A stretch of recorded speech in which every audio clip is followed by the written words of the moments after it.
With that, why don't we turn to the Word of God?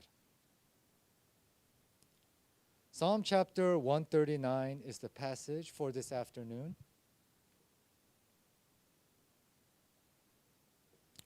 And I'm not going to read the whole chapter. We're going to read the first 18 verses.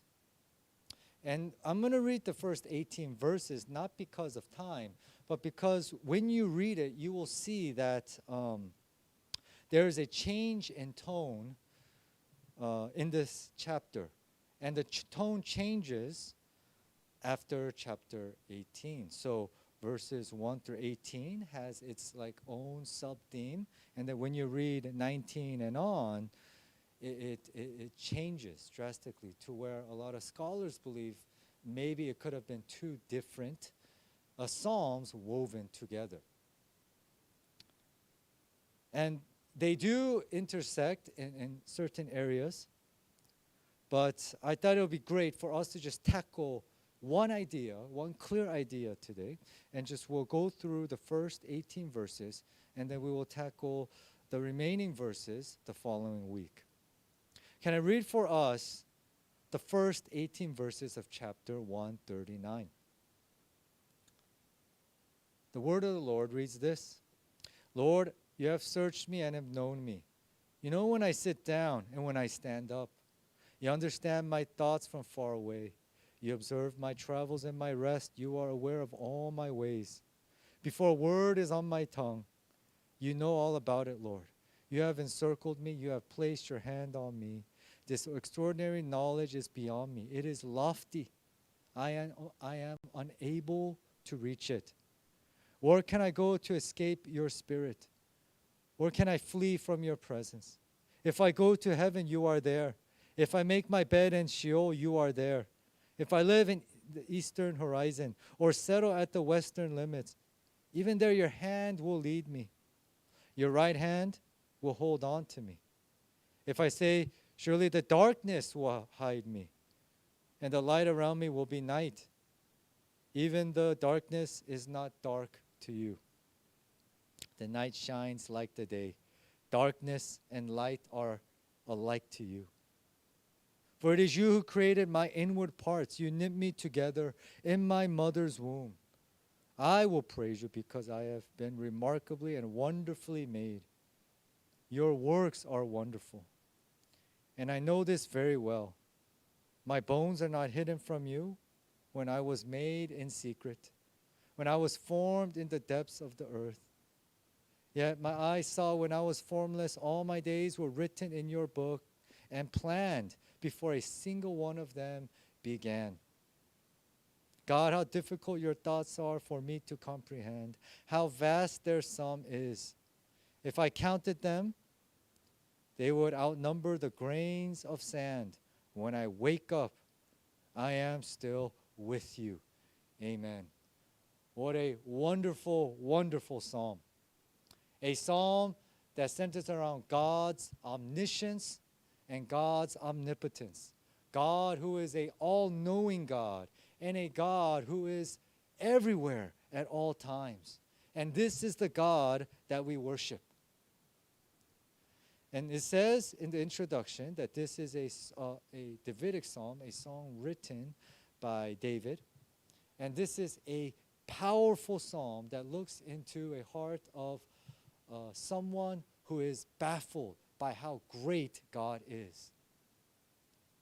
Now, when we read it through Western eyes, you will assume that when you read it, that it is written, most of it, in a very positive light. What we will begin to see as we go through the text carefully is that it's not always as positive as we make it out to be. There is a sense of bewilderment and even like a sense of suffocation. Like, man, God, like, where can I go where you're not there? Okay? Like that, having an overbearing parent over you, right? We get this sense here. And the hints are actually found in the words that the psalmist chooses to use.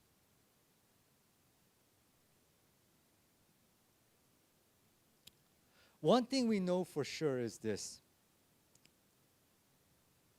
We establish first off that the God is a God who is all-knowing.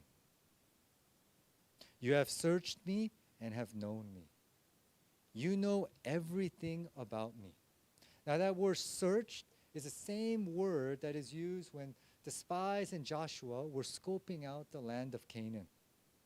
It is with careful and thorough inspection. You know everything about me.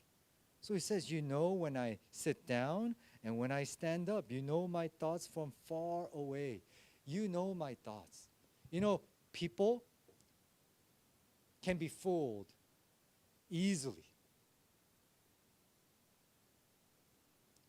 We are creatures and species that can be shaped and molded with the right lighting, with the right mood and music. If you have the right advertisement team, you could sell anything. As a species, we are very gullible creatures. We take in information, and if it's packaged right, if it's said by the people that we think are the right people to say it, we believe it. And we can be fooled by people's actions and motives.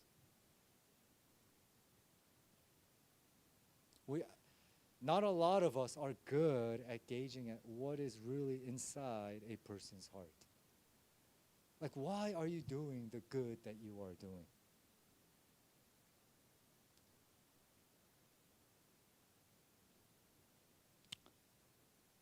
And that's what separates God from everyone else. God knows. God knows why you did that quote-unquote good deed you did. That it was for selfish reasons. It wasn't, out of a charitable heart. That you did it to be recognized. You did it to be praised. You did a certain act so you can look good in front of people. All of this, God knows. You observe my travels and my rest. You are aware of all my ways. Now, in the beginning of verse 3, you observe my travels and rest. Is that word actually to discern? And more specifically, it is to winnow. And what is the act of winnowing? It is when, you separate the wheat from the chaff. During the harvest time, you collect the grain, and the chaff is the part that you do not need. And so a winnowing fork is used to separate them. So it's almost as if God is not only seeing what's in your heart, He is discerning, He is judging. He judges. It's like, God, you know this. People don't know. When Jesus Christ told His disciples, one of you will betray me, they were all bewildered. Like, who could it be? Where in the Bible does it say? They all pointed to Judas. Oh, I know Jesus is talking about him. That's how good Judas blended in. He said the right things. He did the right things. But see, Jesus being God knew the heart and intent of a man like Judas. You can fool me, and I can even fool you guys. We may be fooling each other, right? Oh, I'm a good person. But God really knows my heart. God knows if any word that I say holds any water. And this is a scary fact about God. He will hold You're accountable for every action. You have to answer to God for every word spoken out of your mouth, every deed that was performed.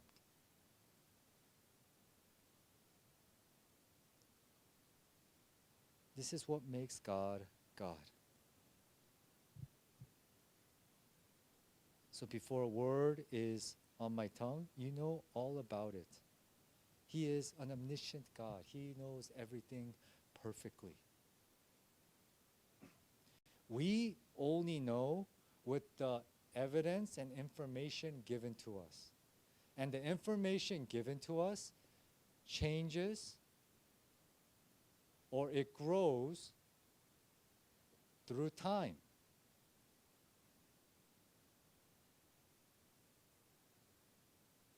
We follow where the evidence takes us.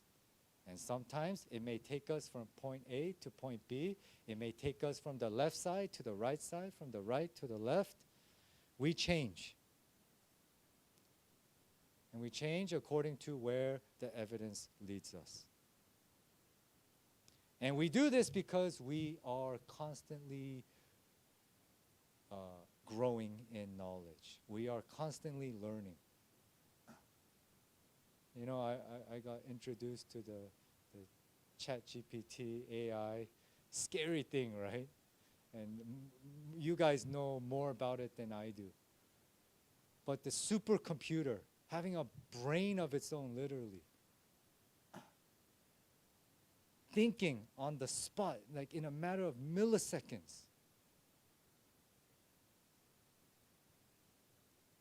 Giving us answers to questions that our human brain,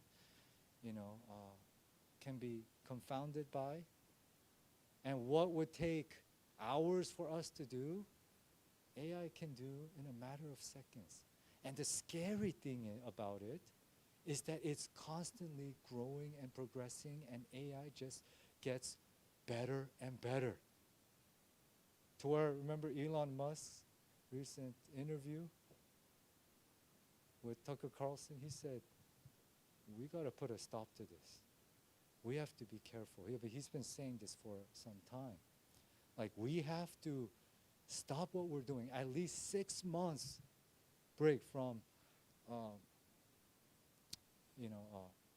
AI research, because it is just growing at an exponential pace. And as scary as that is, even AI is learning. It's learning everything, information, algorithms, all of that. Now compare that to God, though. God does not learn because he knows all. That is just a fact about God.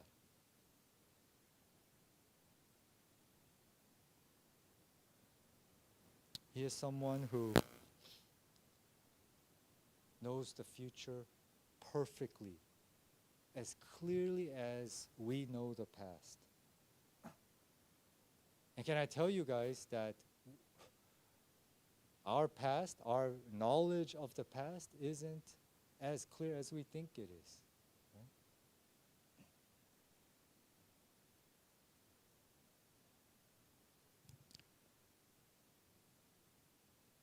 So we serve an extraordinary God. And this is what makes him transcendent. Transcendent is attribute of God that just means he is separate from us. There is an otherness about God. Because, again, he does not need to learn. Because he knows all. No human being, no AI can compete with God in this way.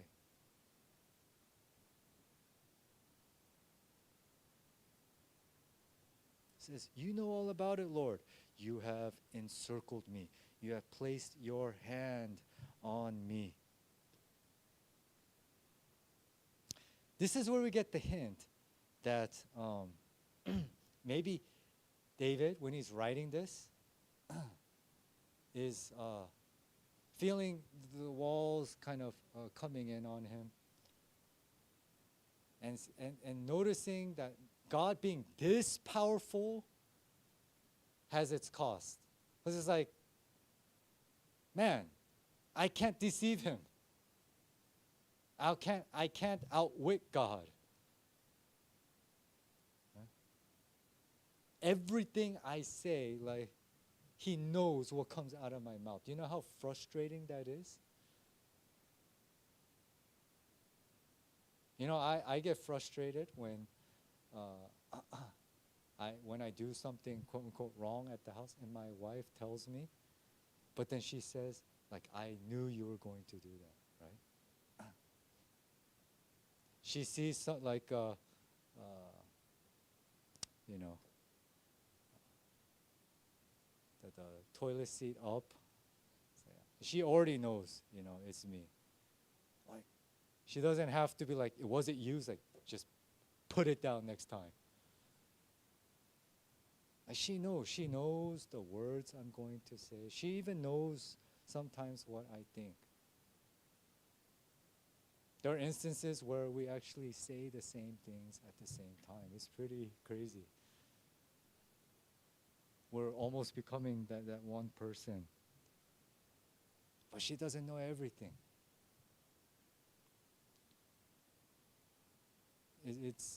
It can be kind of frustrating, because then you can never win a fight. You can never win with God.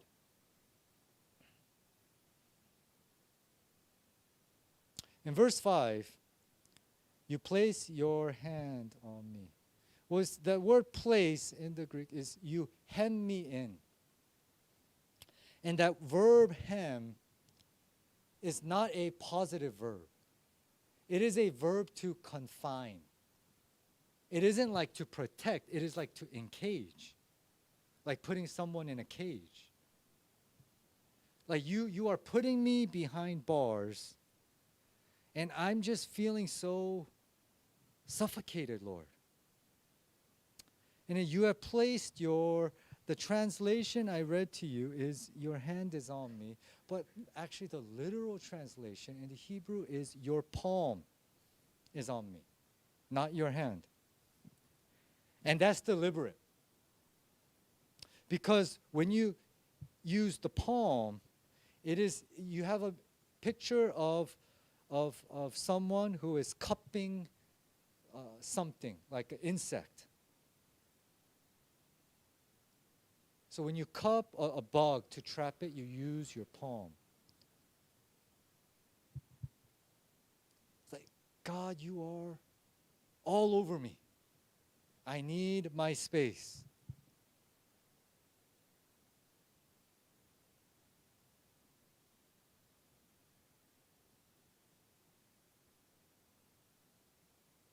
So when you read verses 7 and on, talking about now God's omniscience, or omnipresence, that God is everywhere.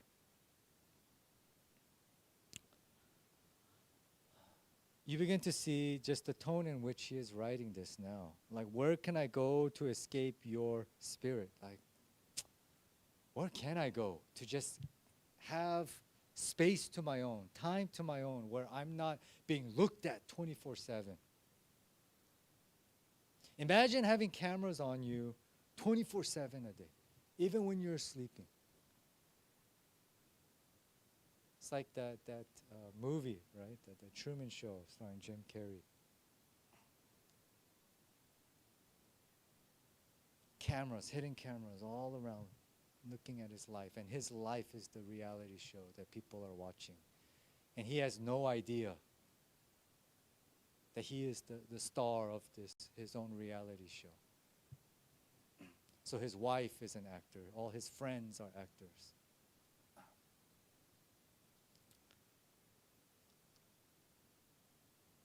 We like that sense of privacy. You know, we want that. But with God, you're not going to get it. No matter where you go, he's going to find you. You can't even hide in your own thoughts because he's there. He is in your thoughts. He knows you.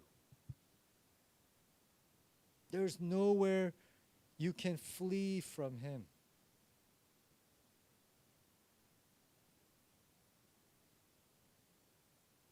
So he's saying even darkness is not dark to you. Picture of even darkness, right? Even absence of light, God is there. You guys know when we read Revelation, in the lake of fire, we went through the book of Revelation recently. You guys know that hell and eternal torment is not absence from God. Because remember in Revelation, what does it say? That they're being tormented by the wrath of who? The Lamb.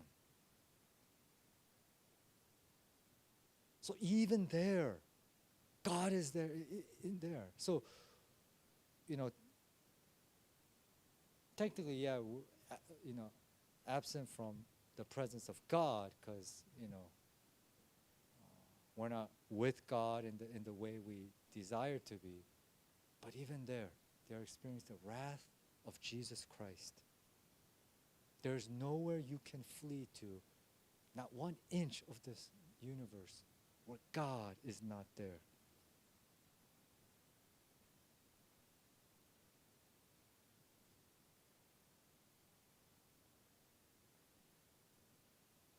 And so 13 and 14, he begins to see just what an awesome idea this is. And David, as he's writing, I'm sure he realizes from the beginning, but we see it progress. Though I am trying to find a place where I could kind of hide from you, he's realizing, or realized already very well, that the alternative is much worse. And this is where he finds his comfort. Yes, I have this God who knows me a little too well. He is a God that I cannot run away from, because no matter where I go, even to Sheol, he is there. Even to the deepest part of the ocean, he's there. I can, take a shuttle to space. Guess what? Hello, God. So he just has to accept that fact.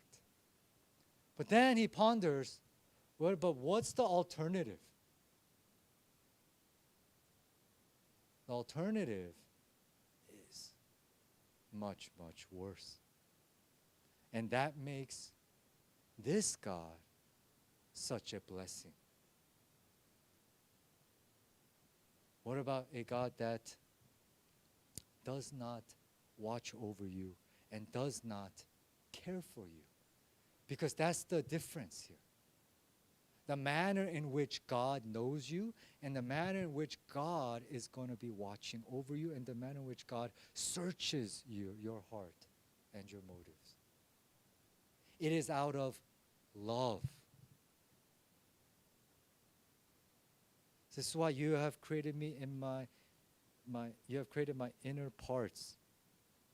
Now this is actually the Hebrew word for kidney. Oddly, the kidney was representative of the totality of the person. Like that was like the equivalent to us saying the heart. Oh, you touch my heart. During this time, you say, oh, you touch my kidney. That's a very weird way of saying it, but the ancient Hebrews believed that the kidney was where it was synonymous with the spirit, with the soul of the person. So this is what he's saying. You created my kidneys. But you knit me together in my mother's womb. Like I am not created by accident. I'm not here as a part of a cruel game you're playing on me. No, you created me with loving care. You knew me before I was even born. You loved me before I was even brought to life.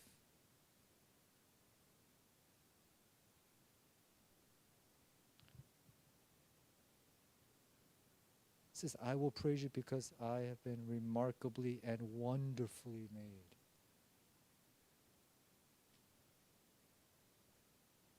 And because he knows this is the starting point, then everything that follows after what God does is done out of love.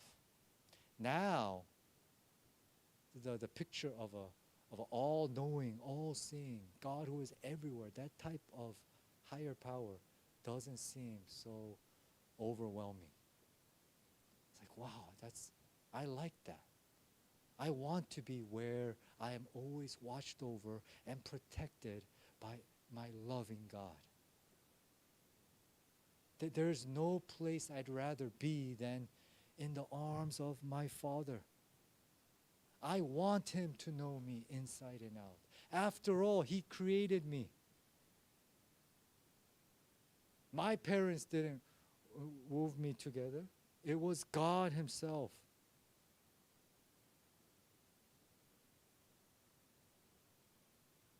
And how beautiful is this?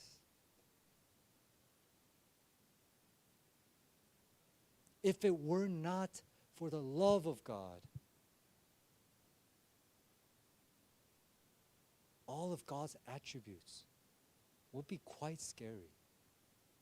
It would strike maybe an unhealthy fear in us. We should, yes, have a reverent fear of him for who he is, absolutely, because he is all of that. We can't take that away from him. But because it is covered in love and knitted together in love, it gives us such great comfort that when we are in distress, the only comfort we can find is to be with God. As I mentioned, the kids being sick. Levi is the sickest of them all, and poor kid is going through a lot right now. High fever, coughing. Took him to urgent care earlier this week. And when he's in distress, I realize that he will go to the only source of comfort he knows. And it certainly is not Daddy. He will not come to me. His place of comfort is with his mother. And he has to position himself rightly. He has to sit there and he, places his head against her chest and just, cuddles my wife, Esther. This is where he finds comfort. And when he's sick like this, when all the kids are sick like this, yeah, they don't come to me. They go to their mother who took care of them, right? Who birthed them and nurtured them. It is her, literally, that kept them alive, right?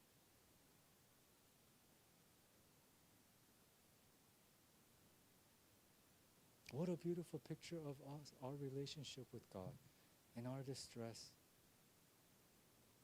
How about we run to the bosom of our God, our Creator, who lavishes us with his love. Yeah, he knows us a little too well, but so what? He's God.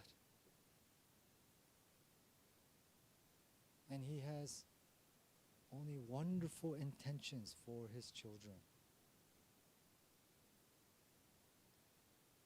Why would I want to be anywhere else where God is not there? That just makes no sense to me. Absolutely none. I want to live in a world where God is everywhere. I want to live in a reality that wherever I go, God is there. I want to be, even if I go 1,000 miles from here, God is there, because then I am watched over no matter where I am.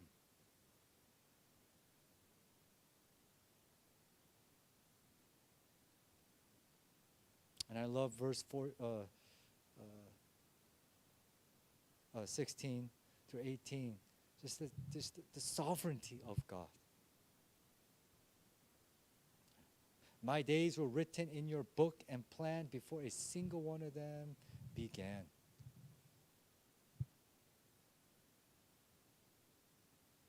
God not only knows the future, He directs the future, He orchestrates the future.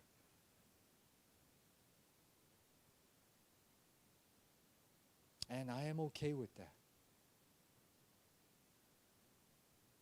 I am willing to live in a reality where my autonomy is given up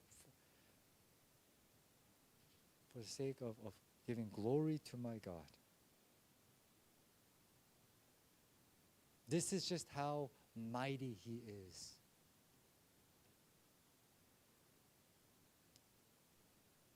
But again, it is coupled with a God who truly, truly loves us. And so again, if He knitted you together in your mother's womb, which is why we all fight for the sanctity of life. Life begins in conception. God put that life in that womb.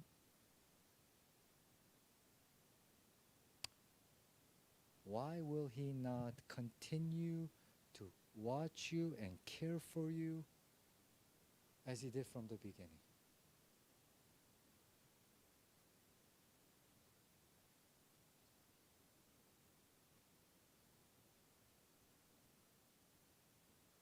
So I pray that we received wonderful comfort this afternoon. But what kind of God we have, but then how it affects us, is that this mighty God, who is just beyond our comprehension, has a love for us that is beyond our comprehension as well. And may we just celebrate that, and may we give God thanks for that. And God is true to His word. It is the very nature of His attribute that He will never leave us nor forsake us.